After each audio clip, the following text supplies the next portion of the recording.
भार वित्त विसरले आता कैसे जाऊ घरा, नोहे परा लौकिक। पारखी असे सांगता गोष्टी, घरची कुटी खातील, आता कैसे जाऊ घरा, नोहे बरा लौकिक। तुका म्हणे निवांत राहे, पाहिले पायी परतोडी, आता कैसे जाऊ घरा, नोहे बरा लौकिक। श्री क्षेत्र पवित्र पावनभूमी श्री क्षेत्र कोल्हार या ठिकाणी सालाबादप्रमाणे याही वर्षी मोठ्या उत्साहात, आनंदाने आणि भक्तिभावाच्या वातावरणामध्ये हा प्राणप्रतिष्ठेचा सोहळा आणि अखंड हरिनाम सप्ताह समस्त ग्रामस्थ मंडळी, गावकरी मंडळीच्या आणि भजनी मंडळीच्या नियोजनाने हे चालू आहे। पूज्य राम महाराज घुले, आदरणीय पूज्य कृष्ण महाराज रायकर, गायनाचार्य आदरणीय पूज्य संगीत रत्न रवींद्र महाराज आव्हाड, तुषार महाराज बनकर, कानिप महाराज पंडित, मृदंगाचार्य श्रीकृष्ण महाराज येळवंडे आणि श्रीकृष्ण महाराज सपकाळ या सर्व भजनी मंडळीच्या सहकार्याने अतिशय हा कार्यक्रम गोड असा चालू आहे। आदरणीय लोकनेते मुंडे साहेबांच्या आणि आपलं प्रेरणास्थान शेठजी यांच्या आशीर्वादाने हनुमान मंदिराचं नूतनीकरण आणि मूर्ती प्राण प्रतिष्ठा असा मोठा सोहळा आपण केलेला आहे। हे मंदिर आणि हे सर्व नियोजन बघून मला अतिशय आनंद झालाय। मी खूप भारावून गेलो आहे, प्रसन्न झालोय, मी प्रसन्न तुमच्यावर।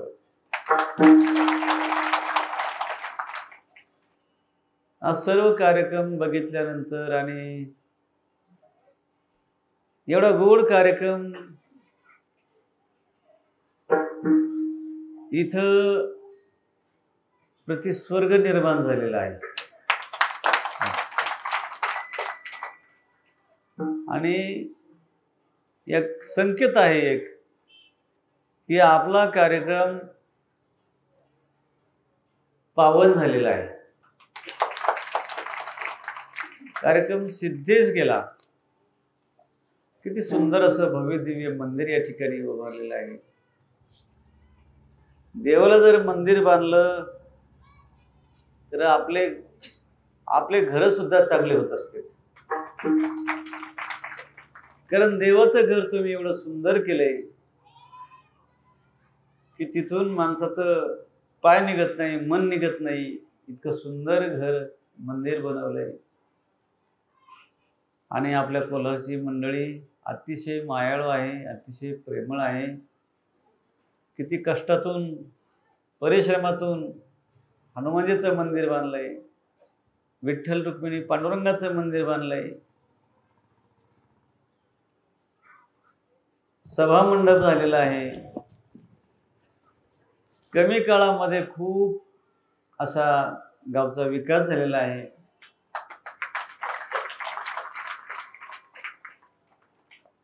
आणि आता एखाद्याचं जर नाव घेतलं तर बाकीच्याला राग येतो, त्याच्यामुळं तुमच्या सर्वांचेच नाव माझ्या अंतःकरणात आहेत। तुमच्या सगळ्यावर माझं प्रेम आहे। पण तुम्ही एवढं कार्य केले ना, एवढं चांगलं कार्य करून माझं मन जिंकून घेतलंय तुम्ही. एवढं सगळं बघून, चांगलं ऐश्वर्य बघून मी तर तुमच्या पुढे हारलो. मी हारलो तुमच्या पुढं. मेजर म्हणतात कृपा तुमची आहे.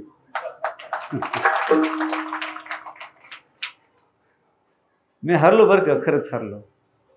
पण असं आहे, हारण्यात सुद्धा कधी कधी विजयी होण्यासाठी हारून घ्यावं लागतं. अगोदर आनंद होण्यासाठी हारून घ्यावं लागतं. नातवाकडून आजोबाने जर हारून घेतलं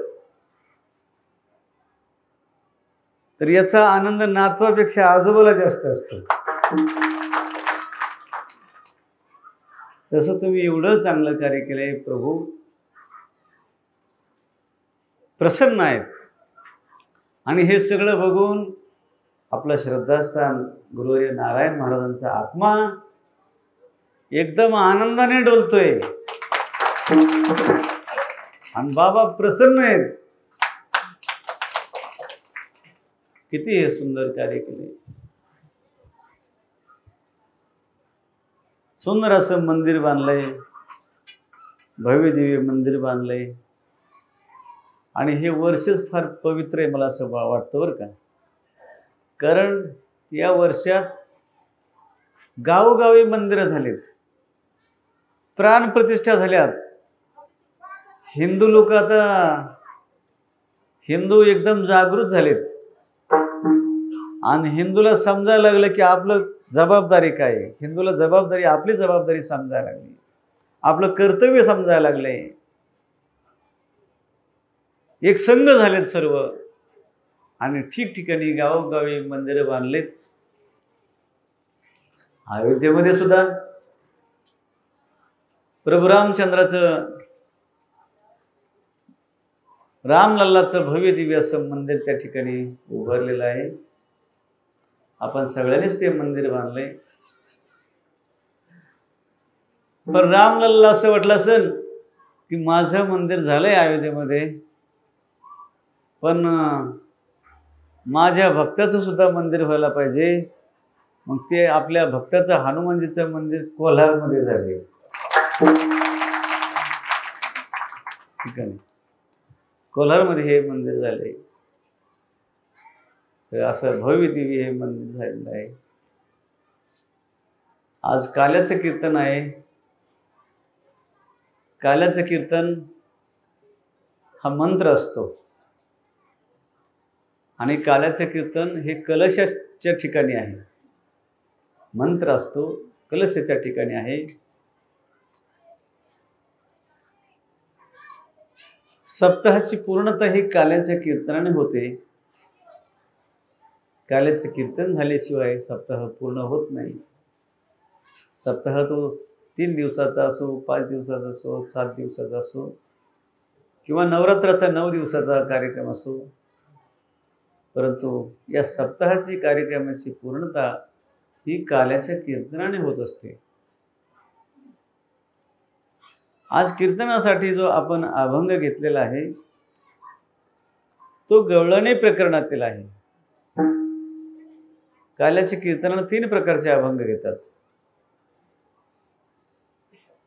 एक काला प्रकरणातील अभंग असतो, गवळणी प्रकरणातील अभंग असतो, किंवा बालक्रीडेतील अभंग काल्याच्या कीर्तनाला असतो. तर हा गवळणी प्रकरणातील अभंग आहे. एक गवळण मथुरेला दही दूध विकण्यासाठी गेली, दही दूध घेऊन गेली.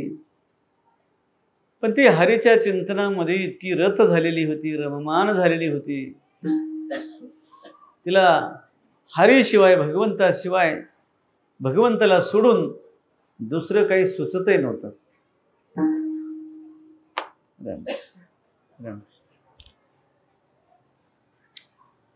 आणि म्हणून ती मथुरेत दही दूध विकायला घेऊन गेली.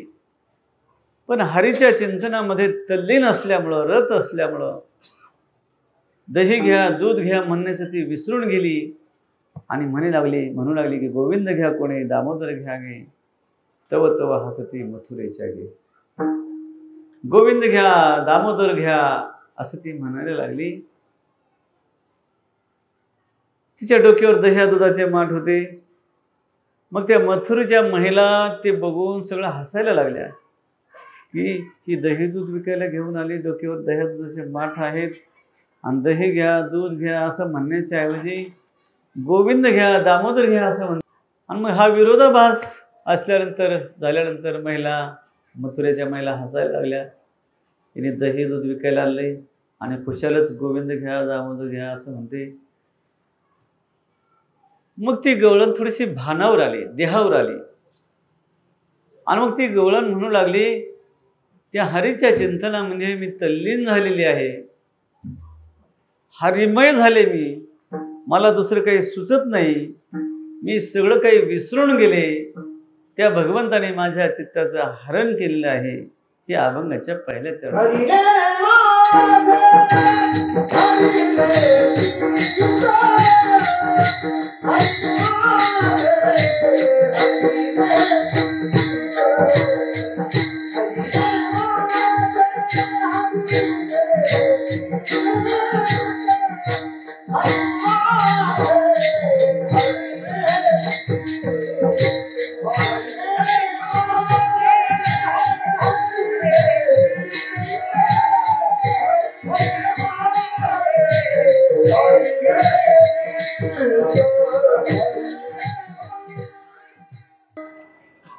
हरीने भगवंताने माझ्या चित्ताचं हरण केलेलं आहे.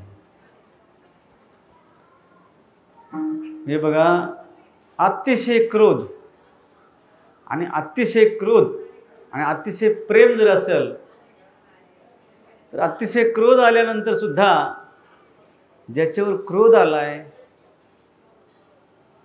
हे चित्त तदाकार बनत असतं. रात्रंदिवस तीच व्यक्ती समोर दिसत असते. ज्याचं आपलं वैर आहे, रात्रंदिवस तीच व्यक्ती दिसते. आणि ज्याच्यावर अतिशय रती आहे, प्रेम आहे, माया आहे, खूप माया जर असेल तर आपण कुठेही जरी असलो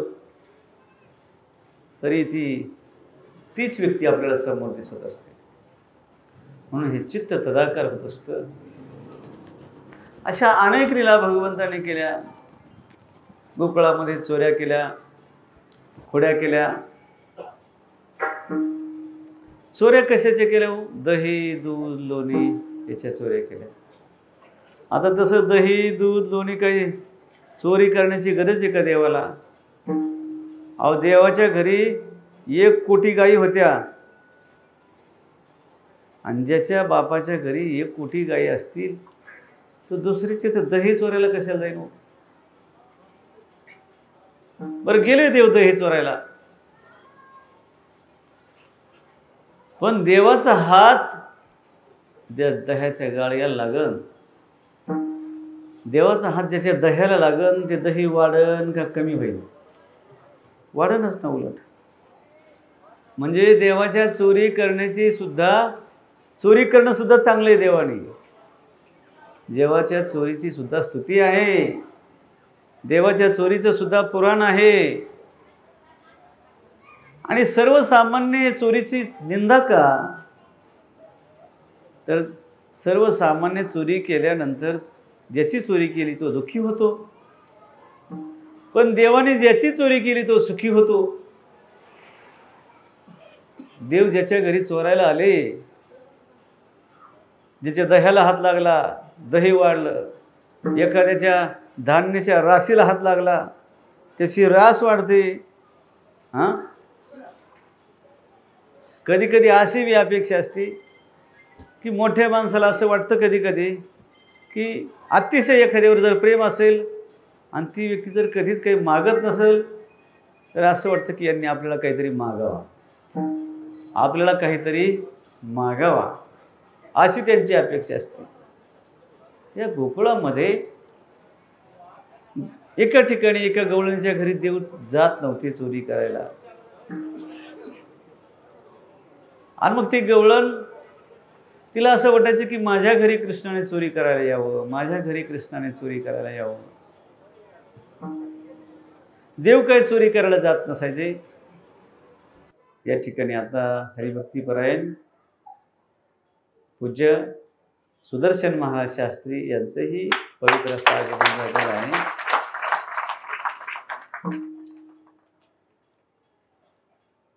त्या गवळणीच्या घरी देव काही चोरी करायला जात नसत आणि तिला तर असं वाटायचं की देवाने माझ्या घरी यावं. मग कधी कधी जर आमंत्रण देऊन काम होत नसेल तर कधी कधी विरोध करावा लागतो. म्हणतात ना, सरळ बोटाने जर तूप निघत नसलं तर बोट असं वाकडं करावं लागतं. मग ती गवळण कृष्णाला दम द्यायला गेली. कृष्णा, तू गरीबाच्या घरी जातोस नाही का? गरीबाची चोरी करतोस नाही का? तू माझ्या घरी येऊन दाखवते मग तुला सपाटा. देव म्हटले, तिचा घर नंबर लिहून घ्या बरं, तिच्याच घरी जाऊ. देव गेले चोरी करायला. मग गायीच्या ठिकाणी गाढव बांधून ठेवले, खोडे केले ना. वासराच्या ठिकाणी गाढवाचे पिल्ल बांधून ठेवले. आणि त्या गवळणीचा म्हातारा सासरा बिचारा झोपला होता, त्याच्या तोंडाला दही लावलं असं. आणि त्यांचे जे सवंगडी होते कृष्णाचे, वाकड्या बोबड्या सुदामा, सर्वांना म्हटले आज दही दूध चोरी करायचे ना, मग आपण सवण्यातून जाऊ म्हटले. पूर्वीच्या काळी असे घराला सवणे असायचे. महाराजाचे घर असल्यानंतर सवणे असायचे. हा काय काय धारे, हा झार काय म्हणायचे त्याला? सवना म्हणायचे काय म्हणा? धार धार का? बर धार धार असायचं असं. आणि त्या दाऱ्यातून सगळे गोपाळ कृष्ण खाली उतरायचे. देवाने सांगितलं तुम्हाला सगळ्याला मी खाली घेऊन जातो, पण अगोदर डोळे झाकून घ्या. सर्वांनी डोळे झाकले, सगळे टपाटपा त्या धाऱ्यातून खाली गेले. दही दूध खाल्लं भरपूर चुरून आणि परत बाहेर निघायचं ना. देवाने सांगितलं आता सगळेजण डोळे बंद करा असे. तर सगळ्यांनी डोळे बंद केले, पण वाकड्या होता ना एक, त्या वाकड्याला असं वाटलं देव डोळे बंद करायला होतो म्हणजे काय करतो हा कृष्ण नेमकं? कसं काय डोळे बंद करून वर घेऊन जातो, खाली आणतो? ही किमया आपल्याला सुद्धा आली पाहिजे म्हटले. जर कधी मध्ये कृष्ण नसला आणि त्याच्या अनुपस्थितीमध्ये आपल्याला करता आलं पाहिजे नाही. मग म्हटले आपण बघूच कृष्ण काय करतात ते. मग सगळ्यांनी डोळे बंद केले, सगळे वर गेले टपाटपा. पण जो वाकड्या होता ना, त्याने अर्धे असे डोळे वर गेले, अर्धे असे खिडक्या केल्यावानी असे अर्धे बंद केले. आणि मग देवाने सगळे वर काढले, पण ह्या वाकड्याने जे अर्धे डोळे बंद केले ना असे, त्या वाकड्याला अर्धच वर काढलं आणि कमरापासून खालीच ठेवलं त्या धाऱ्यामध्ये. आणि पाठी मग त्या गाडग्याचा मोठा आवाज केला, उतरण टाकली फोडून. उतरण फोडली, आवाज झाल्यानंतर ती गवळण जागी झाली. आणि तिला असं वाटलं की घरात कोणतंही शिरलंय, म्हणून ती गवळण मोठी काठी घेऊन आली. सगळं उतरण फाडली, सगळे दही दुधाचे माठ फोडले. इकडे तिकडे बघती पण कोणी दिसेना. आणि तिचं लक्ष वर धाऱ्याकडे गेलं, त्या सवण्याकडं. तर ते वाकडे असा अर्धा लोंबत होता खाली, पाया हालीत होता असे.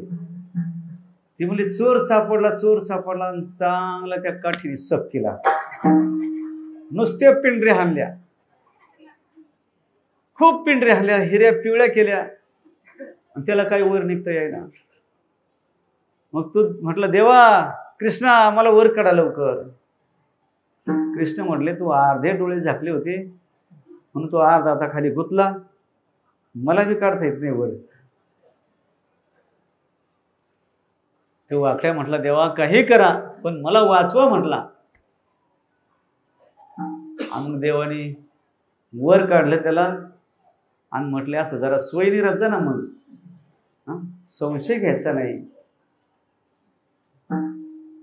हिंदू धर्म अतिशय मायाळू आहे आणि श्रद्धाळू आहे, प्रेमळ आहे हिंदू धर्म. अहो, हिंदू धर्मात पाणी सांडलं तरी आपल्याला तळतळ लागते. आणि काही धर्मात, अन्य मुस्लिम धर्मात रक्ताची पूर जरी वाहिली तरी त्यांना काही वाटत नाही. हिंदू धर्म अतिशय मायाळू आहे, प्रेमळ आहे. कारण ह्या धर्माची घोषणाच, नाराज असा आहे की ते म्हणत नाहीत महाराष्ट्राचं कल्याण व्हावं, भारताचं कल्याण व्हावं, बाकीचे दुःखी व्हावेत, असं नाही म्हणत ते. ती कल्याण, त्यांची प्रार्थनाच अशी आहे आपल्या हिंदू धर्माची की विश्व का कल्याण हो, विश्व का कल्याण. मग त्याच्यामध्ये सगळेच आले ना हो, मुस्लिम सुद्धा त्याच्यामध्ये आले, त्यांचं सुद्धा कल्याण व्हावं, सर्व प्राणी मात्राचं कल्याण व्हावं, ही हिंदू धर्माची घोषणा आहे. आणि सगळ्यामध्ये सद्बुद्धी, सद्वासना निर्माण व्हावी. आता हिंदू धर्माची देवावर, साधूवर खूप श्रद्धा आहे बरं का, खूप विश्वास आहे साधूवर, श्रद्धा आहे खूप. हिंदू धर्माची, हिंदू समाजाची साधू संतांवर श्रद्धा आहे, विश्वास आहे. हे गेल्या 23 तारखेलाच दाखवून दिलं लोकांनी.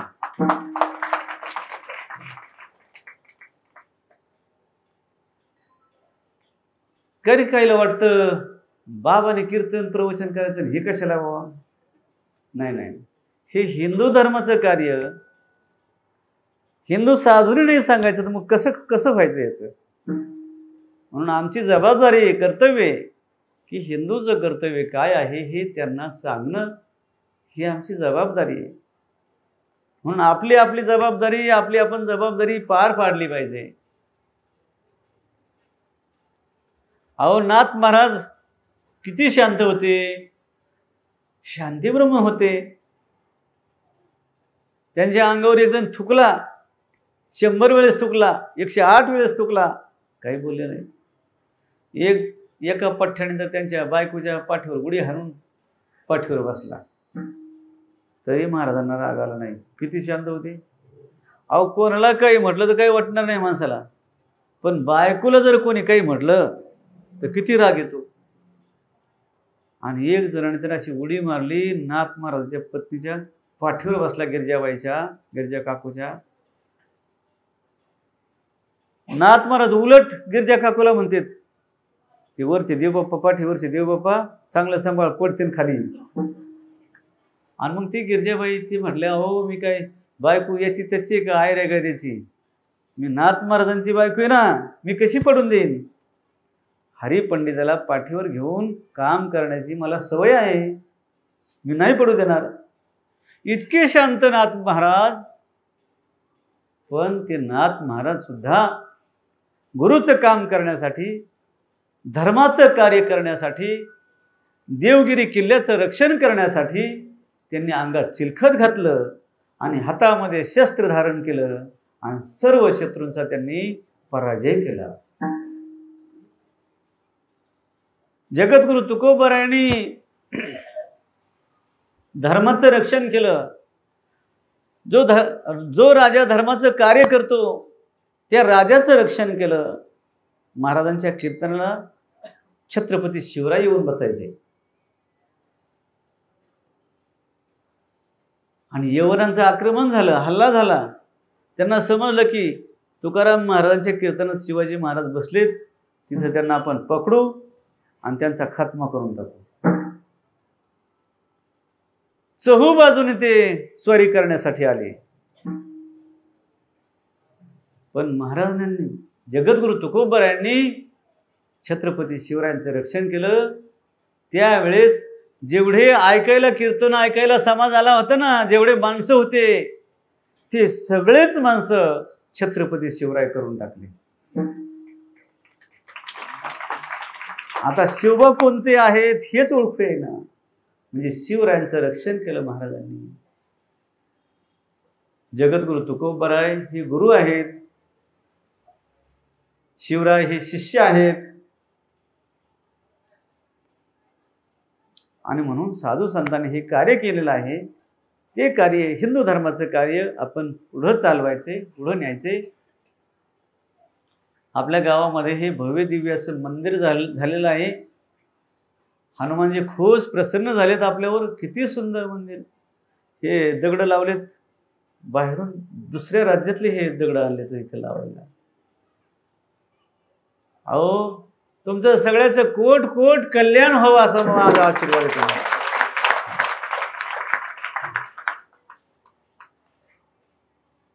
आणि मी सांगितलं ना, देवाचं मंदिर चांगलं बांधलं की देव सुद्धा आपले घर चांगले करीत असतो.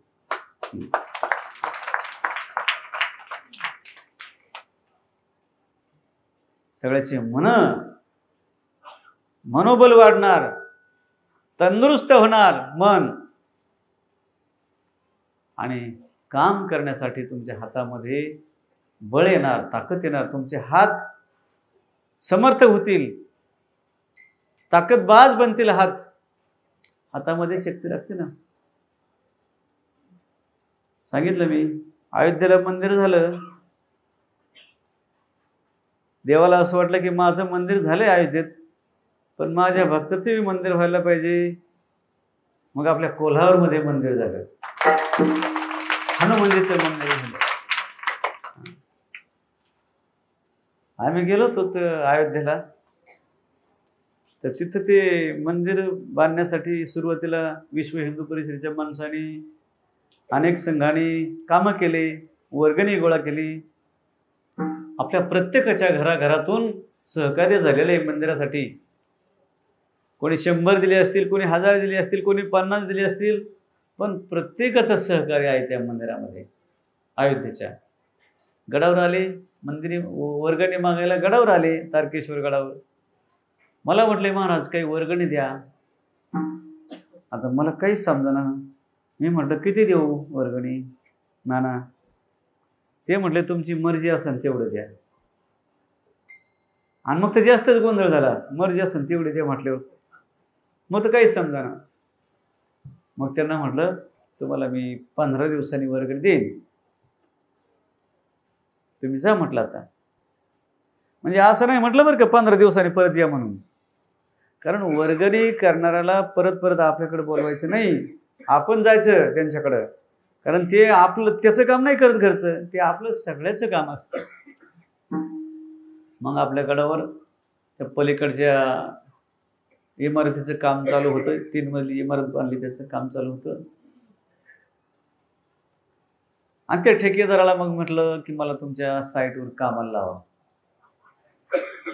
तुमच्या साईटवर मला कामाला लावा. अहो ते म्हटले, महाराज असं कसं उलटं बोलता? आम्हीच तुमच्या इथं काम करतो, तुम्हाला कसं कामाला लावा? ते काय कामाला लाविनात. 2-3 दिवस गेले. आणि मग त्यांना म्हटलं, अहो मला कामाला लावा तुम्ही, मी काम करीन. तुम्हाला असं वाटतं का की मी आहे ते पैसे घेईन म्हणून? त्यांनी मग कामाला लावलं. 8 दिवस मी काम केलं. सिमेंट देणं, थापी देणं त्यांच्या हाताखाली, मिस्त्रीच्या हाताखाली सिमेंट द्यायचं, थापी द्यायची, घामेले द्यायचं, लोखंड द्यायचं, हे काम केलं. आणि 8 दिवसांनी मग हप्ता भरला ना, पगार आला. मग पगाराच्या दिवशी मी सुद्धा त्यांच्या मजुरामध्ये गेलो. ते म्हटले ना, बाबा तुम्हाला किती पैसे द्यायचे? ते ठेकेदार म्हटलं, तसं नाही, ह्या मजुराला, तुमच्या मजुराला जी मजुरी असेल तेवढीच मजुरी मला द्या, जी रोजंदारी असेल तेवढीच रोजंदारी मला द्या. मग त्यांनी 8 दिवसाचे पैसे दिले. आणि त्या 8 दिवसाच्या पैशात दुसरे पैसे काही टाकले आणि ते राम मंदिराला दिले.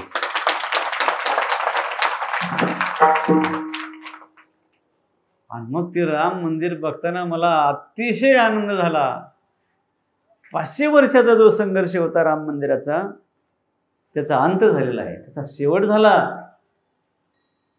आणि शासनाने सर्वांच्या हिंदूंच्या भावना जाणून रामललाचं मंदिर बांधलं आणि मग रामललाने बी आता त्यांना महाराष्ट्रात भरभरून आशीर्वाद दिलाय.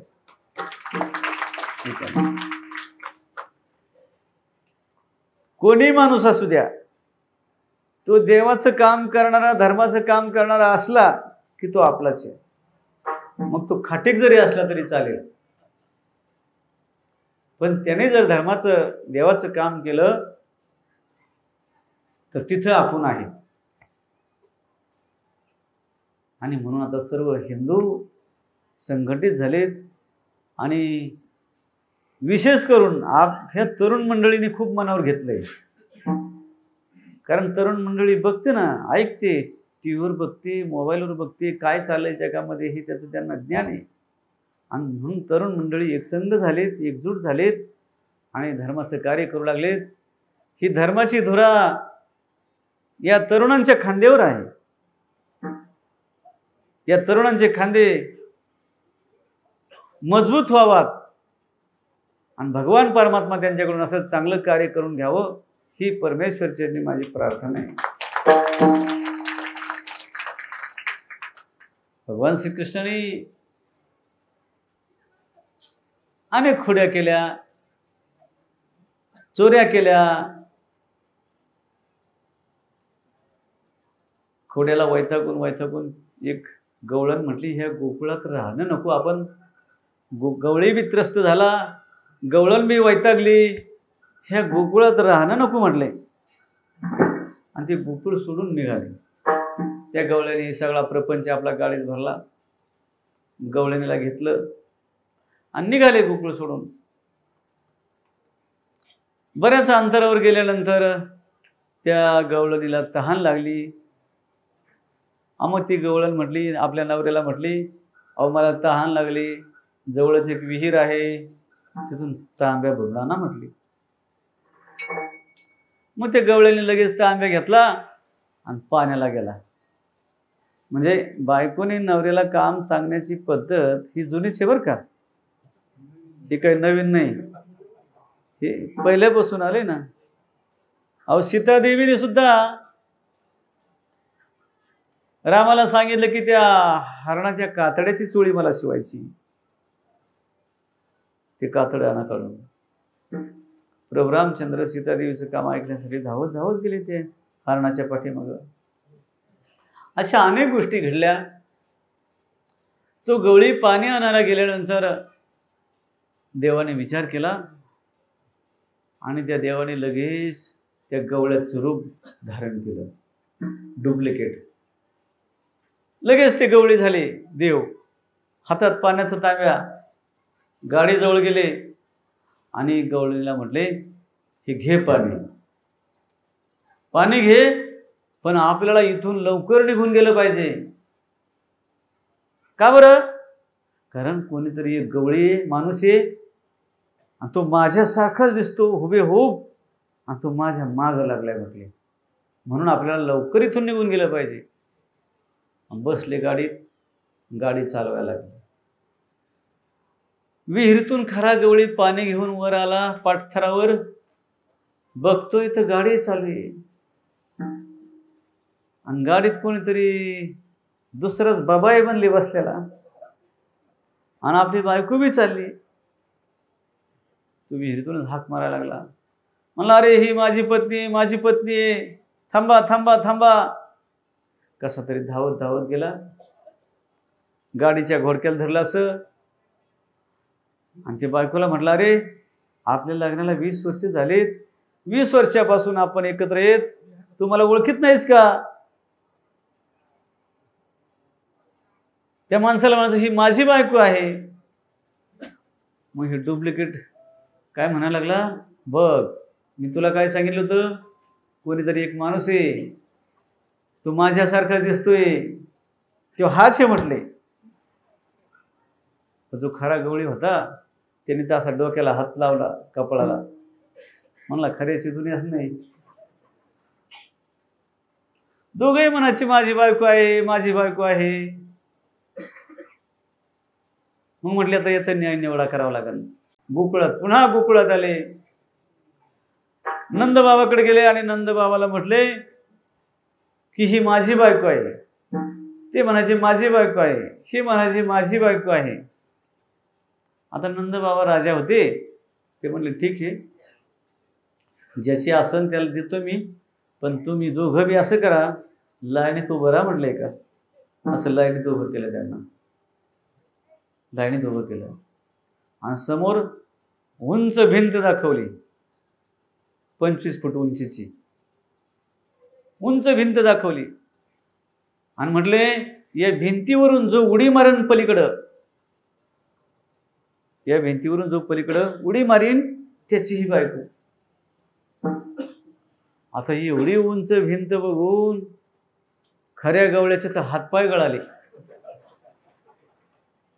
तो म्हटलं एवढ्या उंच भिंतीवरून आपली उडी काही जात नाही आणि बायको काय राहत नाही, मिळत नाही. म्हटले काही खरं नाही आता. पण जो डुप्लिकेट होता ना त्याने दण थोपटला. म्हटले आता उडी मारतो आणि लगेच त्या डुप्लिकेटने उडी मारली ना उंच भिंतीवरून. उडी मारल्याबरोबर नंदबाबाच्या लक्षात आलं खऱ्या गवळ्याच्याने उडी जाणार नाही, हे आपलंच कार्ट दिसते. याला म्हणले तुझी घेऊन जा. अशा भगवान श्रीकृष्णाने अनेक लीला केल्या. आता लीला म्हणजे काय. जी गोष्ट न होणारी आहे पण ती सहज करणं ही लीला आहे. आता डोंगर उचलणं हे शक्य आहे का? उतरू शकत नाही डोंगर. पण भगवान श्रीकृष्णाने नुसती करांगोळी लावल्याबरोबर डोंगर उचलला. सहज सहज घडलं हे. म्हणून अशा अनेक लीला केल्या भगवंताने. आणि मग नंद बाबा आणि यशोदाबाई म्हटल्या कृष्ण आता खूपच खोड्या करायला लागलेत. त्याला म्हटले आता उद्या तू रानात जा. उद्या जाई राणा सेवी घेवली गोधना. देव म्हटले रानात तर रानात. सर्व सवंगड्याला सांगितलं. गाई वासर गोपाळ सर्व रानात गेले. रानात सुद्धा अनेक खेळ खेळले. आज हे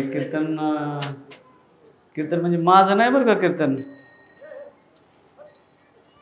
गुरुवर्य नारायण महाराज हा अभंग नेहमी घ्यायचे. बाबा अभंग घ्यायचे हा नेहमी. आणि हे कीर्तन माझं नाही, मी म्हणून काहीच नाही. मी म्हणून केलं का काही इतक्या अडचणीत येतात म्हणून माणसाने मी करतोय असं त्याच्या मनात नाही आलं पाहिजे. हे होतंय परमेश्वराची इच्छा.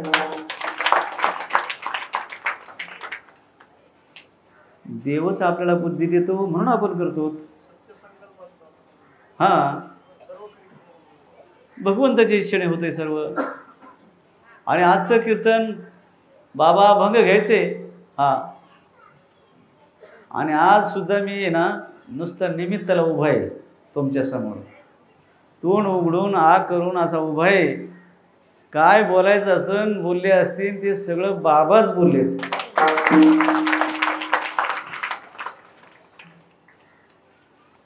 ही आपल्या धर्माची शिकवणूक आहे. सर्वांनी अवघाची संसार सुखाचा करीन आनंदे भरेन तिन्ही लोक. माऊली ज्ञानोबा म्हणतात सगळे सुखी असावेत. झालेली सेवा भगवंताच्या चरणी समर्पित करायची आणि याच ठिकाणी आपल्याला थांबायचं आहे. एकदा भजन